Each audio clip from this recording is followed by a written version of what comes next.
شقاسم جانم شقاسم جانم شقاسم جانم اعوذ باللہ من الشیطان الرجیم بسم اللہ الرحمن الرحیم۔ قائم ٹی وی کے تمام دیکھنے والوں کی خدمت میں جناب قاسم علیہ السلام فرزند سبط رسول حضرت امام حسن مجتبیٰ علیہ السلام کی دنیا میں آمد پر 7 شعبان مبارکباد پیش کی جاتی ہے، اور قائم ٹی وی کے تمام ناظرین سامعین کے لیے دلی دعا ہے کہ خداوند متعال جناب قاسم کے صدقے میں تمام انسان کو، انسانیت کو، تمام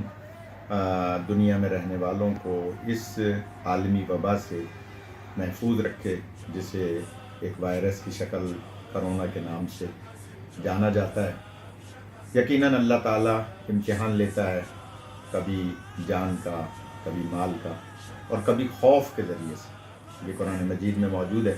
کہ اللہ تعالیٰ کبھی کبھی خوف کے ذریعے سے بھی امتحان لیتا ہے۔ تو اس وقت جو عالمی طور پر اس وبا کا خوف ہے، ہر شخص ہاتھ دھو رہا ہے، ہر شخص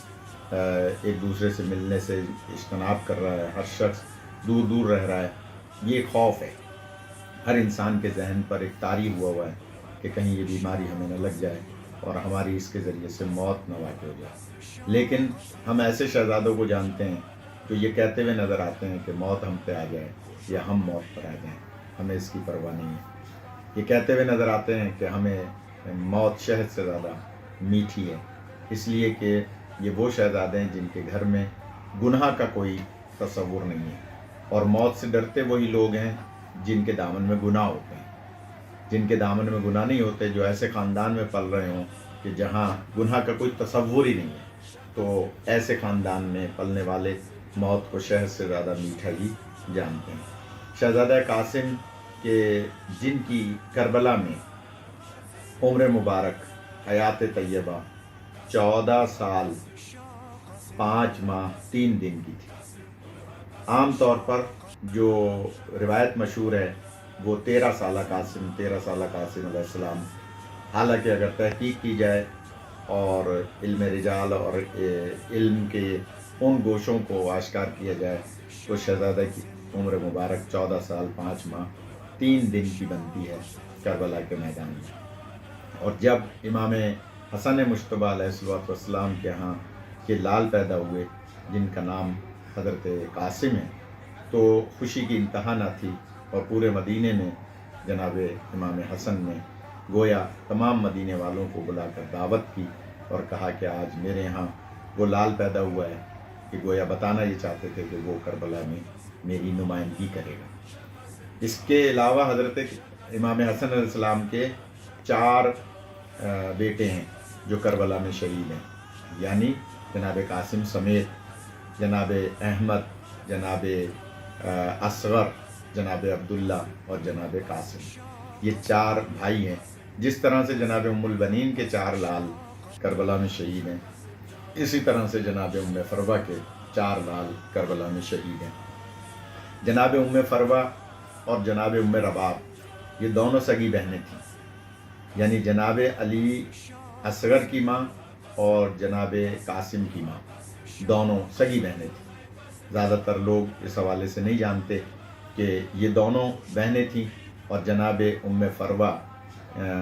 نے جب مولا حسن علیہ السلام کی شہادت دیکھی تو اس کے بعد امام حسین علیہ السلام اپنے ان بھتیجوں کو اسی طرح سے سینے پہ سلاتے تھے جیسے شہزادہ علی اکبر کو سلاتے۔ اسی طرح سے روایت ملتی ہے کہ یمن اور مصر سے کچھ افراد کپڑا بیچنے والے مدینے آیا کرتے تھے، تو امام حسین علیہ السلام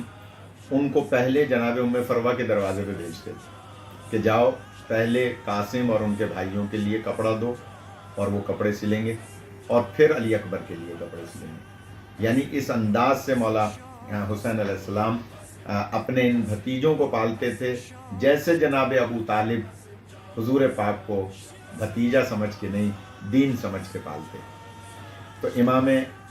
حسین علیہ السلام بھی اپنے بھتیجوں کو اسی طرح سے پالا کرتے تھے اور ان کو اپنے سینے پہ سلاتے تھے۔ جناب قاسم علیہ السلام کی ایک بات مجھے یاد آ رہی ہے، اور وہ یہ کہ صرف 5